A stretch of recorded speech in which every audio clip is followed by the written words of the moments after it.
Devenir courtier immobilier au Québec en 2026, est-ce que c'est encore une bonne idée ou est-ce que le bateau est parti? Parce que, soyons honnêtes, il y a plus de courtiers que jamais, les plateformes sans courtier explosent et la réputation des courtiers, disons, elle n'est pas toujours au top. Avant de se poser la question comment devenir un courtier, il faut toujours répondre est-ce que ça vaut encore la peine? Fait que reste jusqu'à la fin de la vidéo pour que je te donne mon opinion 100% honnête et les prochaines étapes à suivre si jamais après cette vidéo tu es convaincu que ça c'est pour toi. Avant qu'on commence, je me dois de me présenter à vous et pourquoi est-ce que vous devriez m'écouter.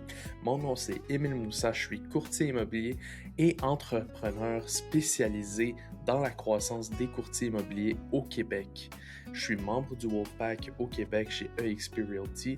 J'étais anciennement chez Remax pour la majorité de ma carrière et maintenant ça fait 2 ans que je suis avec eXp Realty. Je suis créateur de contenu YouTube dédié aux stratégies modernes de génération de clients. J'ai consulté des centaines d'entreprises one-on-one à structurer leur acquisition de leads et leur système de croissance. Je suis fondateur aussi de systèmes et outils pour transformer les courtiers en véritables opérateurs d'entreprise.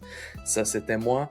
Maintenant, on commence la vidéo. Première chose que tu dois comprendre, le courtage immobilier, c'est pas une job, c'est une entreprise. Au Québec, il y a environ 17 000 courtiers actifs. Et pourtant, la majorité struggle. Pourquoi? Parce que tu es payé uniquement à la commission. Tu peux faire 0$ pendant plusieurs mois, puis tu dois payer tes dépenses avant même de vendre. Donc oui, certains font à partir de 100 000, 200 000 $ par année et bien plus. Le salaire médian tourne autour de 100 à 120 000 $ par année. Mais ça cache une vérité, c'est une business de performance. Soit tu performes, soit tu disparais. Puis avant, être courtier, c'était bien simple. Tu mettais une pancarte, mettais la propriété sur Centris et ça se vendait. Aujourd'hui, tout le monde est courtier. Tout le monde fait du marketing, tout le monde fait des vidéos et surtout, le client est plus informé que jamais. Ils ont trouvé des moyens innovateurs pour sortir des comparables, trouver les meilleurs taux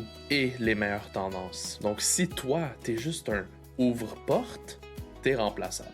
Donc aujourd'hui, pour survivre sur le marché, faut que tu aies une réelle image de marque. Tu dois être un marketer, puis tu dois surtout être un closer. Surtout, là où est-ce que ça fait peur à beaucoup de nouveaux, c'est les plateformes sans courtier. C'est des modèles comme du DIY immobilier, du flat fee, du marketplace, des ventes sans commission. Et oui, on va se le dire, ça met de la pression sur les courtiers. Parce que la commission typique est entre 4 à même 7%. Donc on va se le dire, pour un client, ça représente des dizaines de milliers de dollars plus TPS TVQ. Mais je vais te dire la réalité, ces plateformes-là, ça remplace pas les bons courtiers. Pourquoi? Parce qu'elles ne négocient pas comme un expert, elles ne négocient pas légalement comme un pro et elles ne savent pas positionner un prix correctement. Donc un bon courtier apporte stratégie, sécurité, résultat. Et ça reste irremplaçable. On va parler franc, la réputation des courtiers est mitigée. Pourquoi? Parce que certains sont perçus comme des vendeurs opportunistes, d'autres manquent de compétences, puis beaucoup entrent dans le métier sans structure. Mais ça crée une opportunité énorme.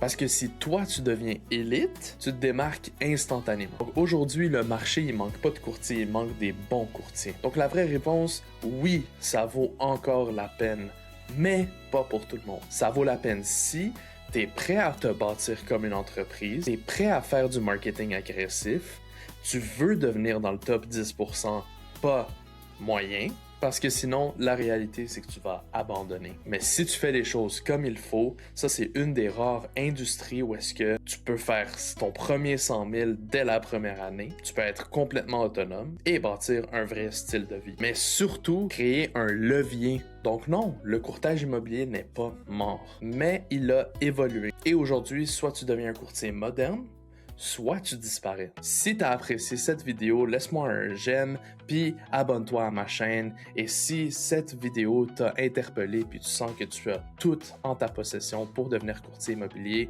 regarde cette vidéo pour comment devenir courtier immobilier.